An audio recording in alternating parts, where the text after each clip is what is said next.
이 코로나 기간이고 또 이 방역 때문에 예배당 잘 못 오시는데 다들 잘 지내시는지, 휴가는 갔다 오셨는지.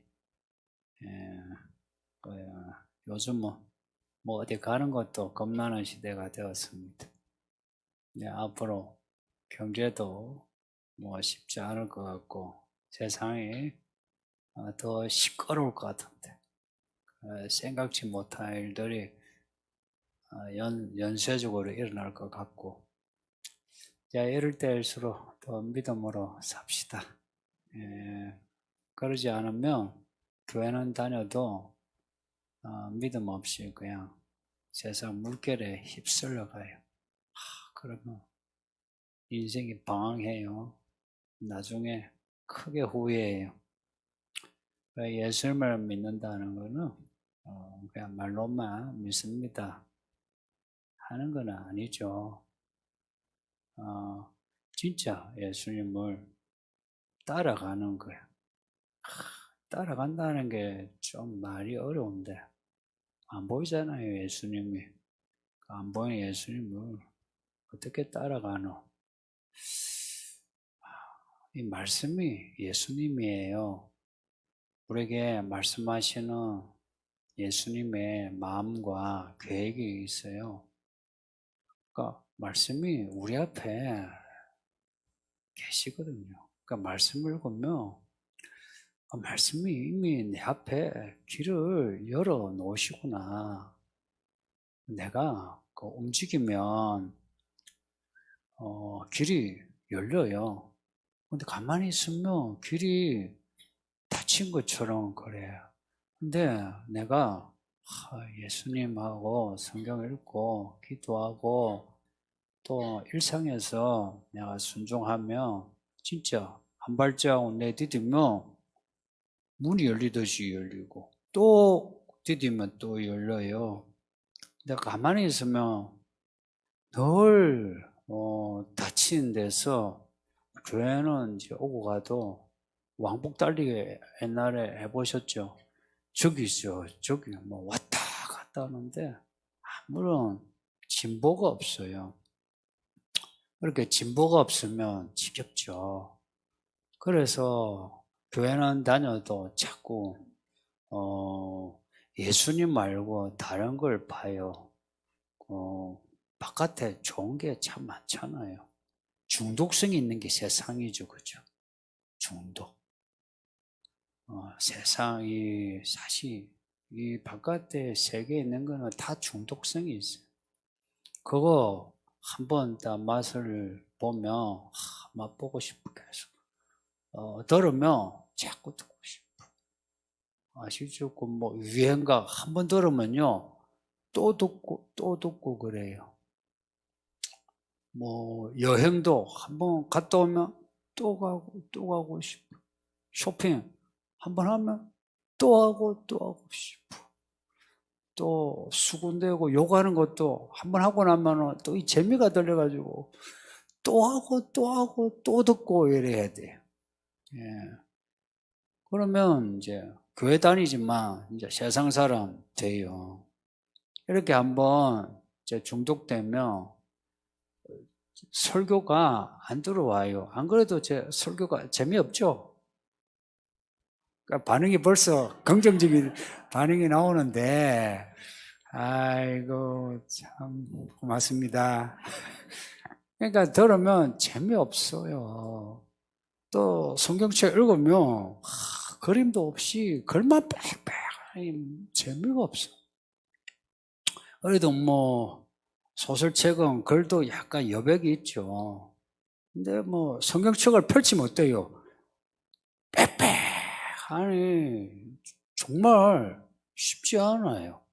게다가 교회 왔는데 꼼짝마오 1시간 앉았다가 또 꼼짝마오 밥 먹어야 되고, 뭐 이게 쉽지 않아요. 그래서 한번 바깥에 물이 중독되면 믿음 생활 잘 못해요. 그래서 나간 거예요. 진짜 교회는 다니는데 실제로는 나가 사는 거라. 이제 누가복음 15장에 돌아온 탕자 이야기 있죠. 그 탕자 이야기는 그래도 해피엔딩 아닙니까? 돌아왔다, 돌아온. 근데 현실에서는 돌아오지 않는 사람이 더 많습니다. 평생 교회 다니면서도 그 생활은 저 바깥에서 탕자처럼 그렇게 사는 거죠. 먹고 싶은 건 먹어야 되고, 말하고 싶은 건 말해야 되고, 보고 싶은 건 봐야 되고, 가고 싶은 데 가야 되고, 그러다가 뭐 약간 뭐 피곤하고 위로가 필요하면 또 교회 왔다가 듣고, 아유, 아멘 하고, 또 용서해 주세요 하고, 또 그 맛에 또 나가고, 그래 살다가 이제 죽어요. 제가 적지 않은 그 죽음을 봤는데 대부분이 그랬어요. 교회 장로고 집사고 뭐 그래도 다는 아니라도 참 대부분이 그 죽음이 이분이 정말 천국에 가시겠나 이런 생각이 드는 거예요. 목사인데 그 장례 예배하는데도 그런 마음이 드는 거예요. 그래도 이 코로나의 시국에 이 예배당에서 또 집에서 예배하든 안 하든 누가 압니까? 근데 지금 영상으로 예배하는 성도님들, 우리들 그래도 큰 은혜 받은 겁니다. 예, 이런 시국은 하기 싫으면 안 오죠. 근데 그래도 와가지고 예배하고 또 영상으로 예배하는 거는 큰 은혜입니다. 큰 은혜란 거는 하나님이 우리에게 사랑을 베푸셨다 하는 거예요. 우리가 말라기서를 수요일에 읽고 있는데 그 1장에 보면 야곱은 사랑하고 에서는 싫어한대. 우리가 그 사랑을 입은 거예요. 어떻게 그 사랑을 입었나? 하나님이 오래 참아주셔서 그래도 우리가 이렇게 믿고 있는 거 아십니까? 오래 참으셔서. 그러니까 이런저런 우여곡절 끝에 이제 여기 앉아 있죠. 그 우여곡절이라는 게 알고 보면 하나님의 사랑의 손길이에요. 여기가 이 건물의 지하이지만 예배당이에요. 여기 이 장소의 진짜 의미는 예배하는 곳이란 데 있어요. 예배하는 곳에 누가 계신가요? 하나님이 계세요. 그래서 하나님이 이곳에 계셔 우리의 기도 들으시고 찬양도 들으시고 말씀도 하시고 각자에게 감동도 주시고 그리고 여러분의 길을 앞서 인도해 가세요. 이 예배당이 보통 장소가 아니에요. 하늘과 맞닿아 있는 장소예요. 전 진짜 그렇게 생각해요. 성전이라고는 할 수 없어도 야가 하나님과 맞닿아 있는 공간이에요. 이 시간 우리 예배할 때에 야곱 사닥다리 아시죠? 베델에. 그것처럼 이곳이 하늘과 맞닿아 있으니까 이 예배당에 자주 오셔 기도도 하시고 성도의 교제도 나누고 그렇게 해주세요. 17절에 하늘에 있는 성전이 나와요. 18절에 또 제단이 나와요. 그 성전과 제단에서 천사가 나와요. 그 하늘에 성전이 따로 있나 제단이 따로 있나 그 궁금하지 않아도 돼요. 이거는 우리에게 하나님이 보내셨다 하는 걸 말씀하기 위한 그런 묘사예요. 표현이에요. 하나님이 이 천사들을 보내셨다. 이 천사가 왜 이렇게 보냄을 받았나? 추수를 위해서요. 요한계시록에 천사들이 많이 나오죠. 근데 이 천사들은 추수를 위한 천사들이에요. 앞에 14절에는 인자와 같은 이가 예수님으로 보이죠. 예수님이 낯을 들고 알곡을 추수해요. 이게 앞에 14만 4천의 그 하늘로 올라간 모습이에요. 그리고 오늘 17절에는 천사가 낫을 들고 포도송이 추수합니다. 18절에 다른 천사가 요 17절에 천사에게 또 말해요. 이 천사들이 많아요. 하나님의 천군 천사가 무지 많아요. 그러니까 하나님의 힘은요, 무지 막지해요. 마귀는 꼼짝마오해요. 그 18절에 이제 그 다른 천사가 17절에 천사에게 하는 말이 너의 예리한 낫을 휘둘러 땅에 포도송이를 거두라. 포도가 익었다 합니다. 그 천사가 이제 낫을 휘둘러 포도송이를 거두어요. 근데 이 포도송이 거두어 어디로 던지나? 이 어디로 던지는가? 이제 이게 중요해요. 하나님의 진노의 큰 포도주 털에 던져요. 포도주 털인데요. 포도주 털 저렇게 생겼어요. 그 다음 보세요. 예, 아시죠? 예, 포도 넣고 이렇게 밟아요. 그 다음 넣으면은 이렇게 넣고 밟으면 이 포도액이 막 나오죠. 이 포도를 포도주 털에 넣는데 이 털이 그냥 이런 털이 아니고 이게는 문학적인 표현이죠. 하나님의 진노의 포도주 털이에요. 하나님이 진노하셔 심판하시는 털이에요. 던진다. 이게 던진다 할 때 이거는요, 냅다 던지는 거예요. 그 2장에 음란한 여자 이세벨이 회개하지 않았어요. 그 회개하지 않은 사람을 환란 속에 던지는 것처럼 이 진노의 포도주 털은 뒤에 나오는 환란, 그 환란이 진노의 포도주 털이에요. 아직 지옥은 아니고요. 진노의 포도주 털이 뒤에 대환란이에요. 거기에 던진다. 알고 그 하나님이 이래 거두시고 나머지 사람들은 환란 속에 던진다. 이 이미지가 뭔가 생각해 보세요. 그리고 포도주 털이 의미하는 거 못 벗어나요. 이 환란을 벗어날 수가 없어요. 진노하신 거예요. 하나님이 진노하시다는 걸 좀 특이해요. 왜냐하면 하나님은 사랑이시죠. 늘 온유하시고 자비하고 인자하시고 오래 참으시고 화를 더디내시고 심판을 웬만해서 안 하시는데요. 근데 이 악이 무르익은 거예요. 하늘에 다 이 악이 충천해가지고 더 참을 수 없는 거라. 근데 하나님이 의로운 분이시. 참다 이제 가만히 놔둘 수가 없어요. 성도님들, 이렇게 진노하신 하나님을 이해해야 돼요. 저 이해가 돼요.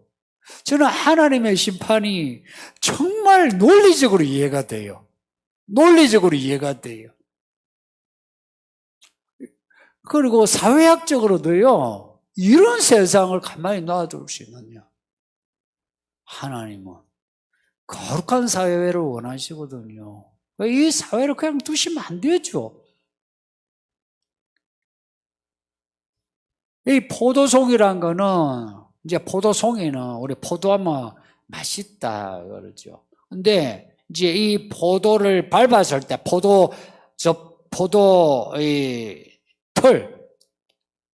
털, 그리고 거기에 나오는 액, 이게 피, 이제 이걸 이제 염두에 두고 포도송이를 이제 비유하신 거예요.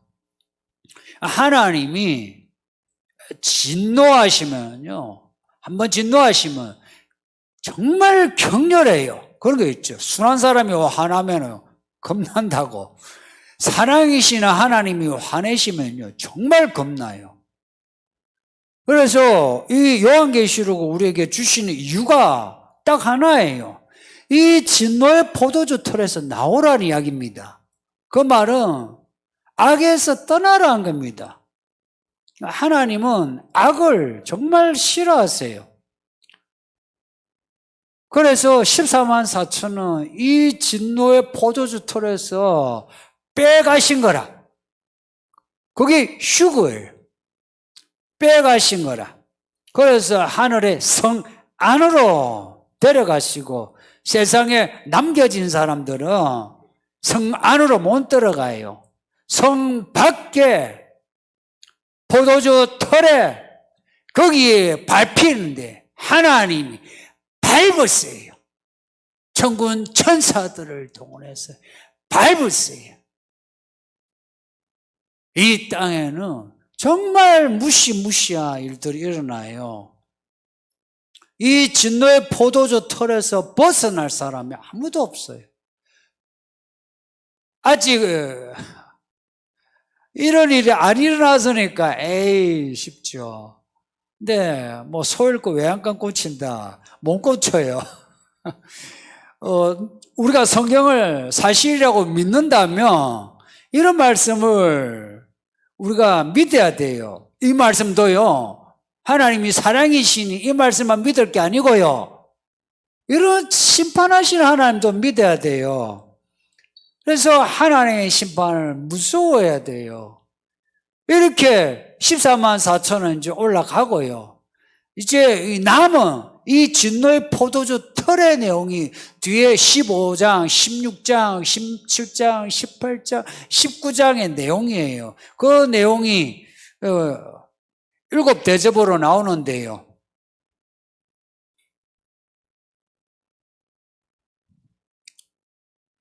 요 그림이 뒤에 잘 안 보이시겠네. 이게 하나, 둘, 셋, 넷, 다섯, 여섯, 일곱. 이게 7대접이에요. 이 붉은 거는 포도주, 액이 확 부어지는 거예요. 부어지는데, 7대접이 이게요, 사건이 중첩되면서 막 연쇄적으로 일어나요. 예를 들어서, 코로나와 함께 아프간 사태, 이 이슬람은요, 우리가 생각하는 것보다 훨씬 이슬람 문제는 복잡하고 커요. 임팩트가 커요. 이 나라는 이제 잘 몰라서 그렇지. 여기 보면 뭐 666 받은 사람이 종기가 나가요. 이제 666 받은 사람은 다 죽어요.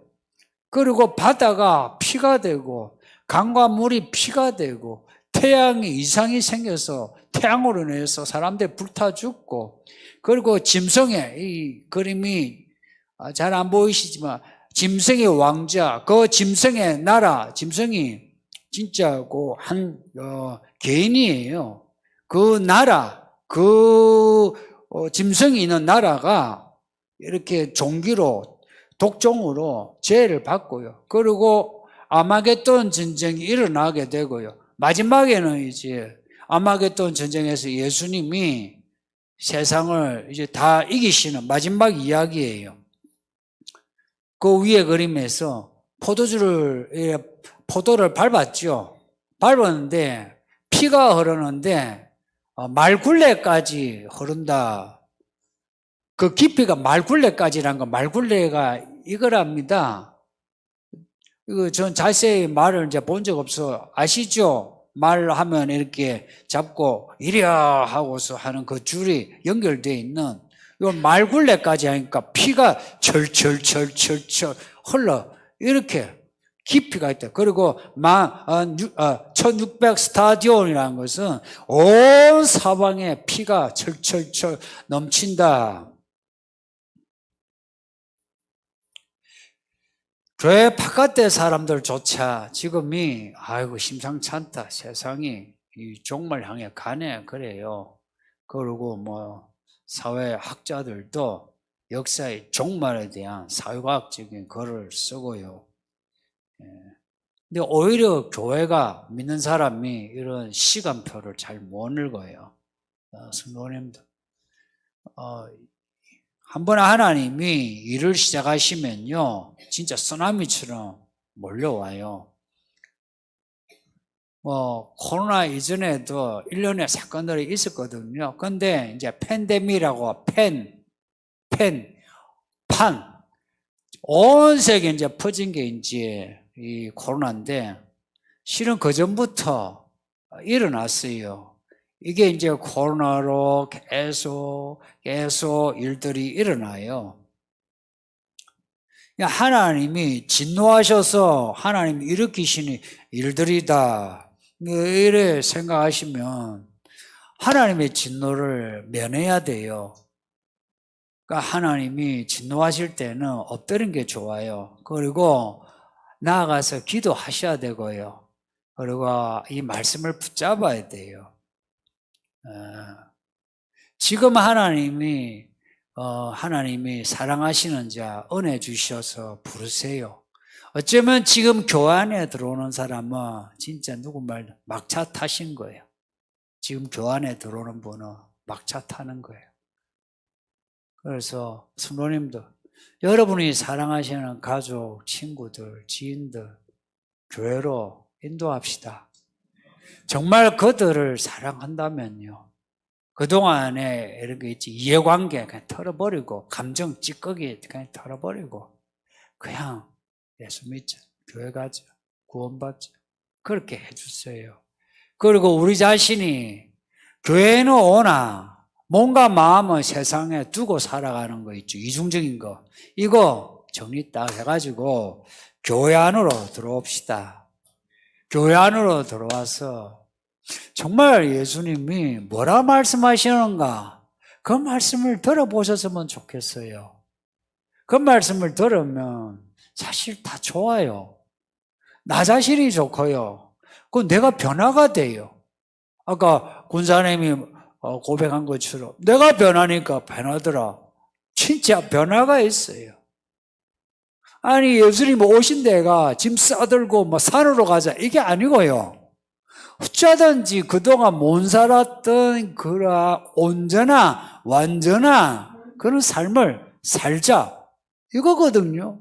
우리 삶은 나도 변화되고 내 가정도 변화되고 직장도 변화되고 하면 하나님이 우리의 모든 것을 진보시켜 줍니다.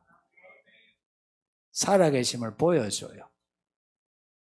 그래서 이 세상은 막 격렬하게 변화되어 사람들이 불안해하고 무서워해도 우리는 오히려 태풍의 눈처럼 그 안에 있는 것처럼 평안하게 이렇게 있다가 주께서 나팔 소리 들려줘요. 정말 나팔 소리 들려요. 진짜 나팔 소리 들려요. 들릴 때에 홀렬히 변화되어서 올라가는 겁니다. 근데 이런 은혜 밖에 있는 사람은 정말 하나님의 그 격렬한 진노 속에 죽어요. 왜 그렇게 진노하시나 물으면 항상 하나님은 어려우셨어. 그리고 참다가 그러신다는 거예요.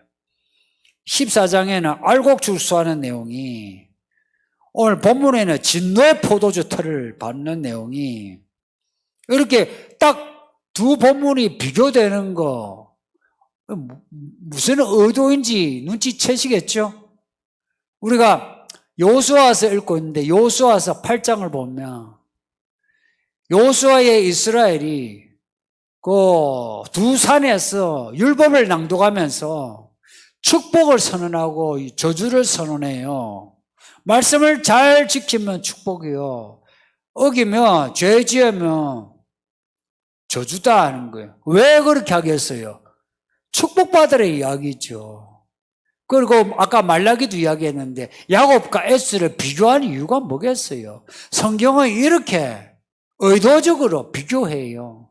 축복과 저주를, 구원과 심판을 해서 우리로 하여금 약간 겁먹게 해요.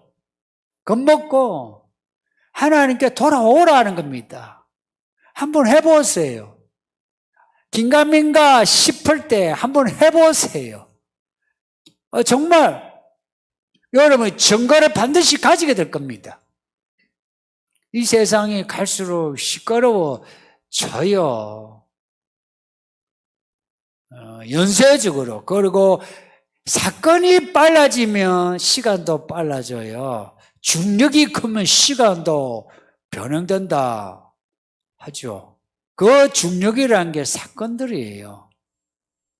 이 사건들이요, 예전보다 훨씬 빨리 이제, 예전에도 있었던 사건이죠. 근데 이제 이 사건이요, 더 빨라지고, 그리고 커져요. 팬데믹이란 말처럼. 이제는 사건이요, 전부 다 판이 돼요. 판이 커져. 예를 들어서, 예전에, 20년 전에 아프간 사태, 그래 안 컸어요. 근데 다시 아프간 사태, 이제 커요.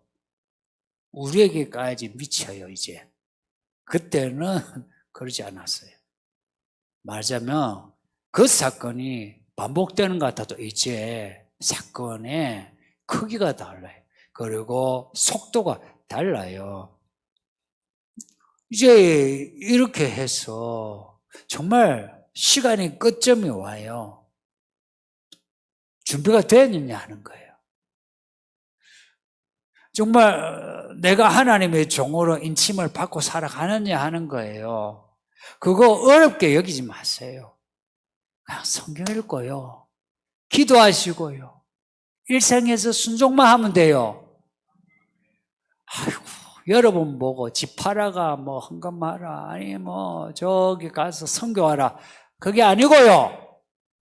그렇게 하라면 할 사람은 해야죠, 그렇죠? 아니고 지금은 그냥 말씀 읽고 기도하고 교회 생활 잘한 거예요. 무슨 생활? 교회 생활 잘하는 거예요. 교회 생활.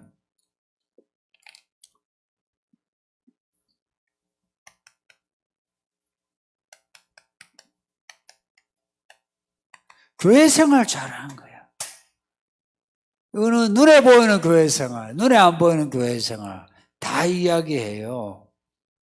그래서 교회 생활 잘해요. 말씀을 잘 배우고 기도에 함께 힘쓰는 거예요. 해서 휩쓸리지 않아야 돼요. 휩쓸리면요 중독이 돼요.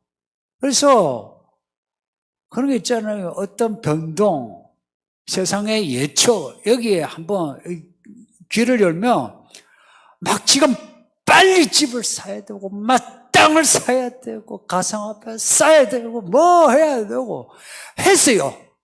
또 안심이 안 돼. 또 해야 돼. 정신이 없어. 정신이 없어요. 남들 하는 대로 하는데 정신이 없어. 쇼핑을 하는데도 늘 불안해. 더 사야 돼. 정말 인류가 한 번도 경험하지 못한 세상을 경험하게 될 겁니다. 정말 개봉박두에. 예전에 이런 말 하면 좀 실감 못하죠. 이제는 실감할 수 있는 사건의 속도가 되었어요. 그래서 그 사건들에 그냥 내가 불안해서 휩쓸려가면 그냥 이제 가요. 홍수에 떠내려가는 사람 있죠. 호우적거리도 못 나와요. 아마 여러분 중에 기도할래도 기도를 못한 사람이 적지 않을걸요? 회개하고 싶어도 회개가 안 되는 사람이 적지 않을걸요? 더 그냥 하나님 붙잡으세요. 빨리 붙잡아야 돼요. 그래서 저는 이 서울이기는 교회가 구원의 방주가 되었으면 해요. 해서 여기요 예배한 사람은 다 구원받았으면 그래서 끝까지 같은 방향으로 갑시다. 이 끝까지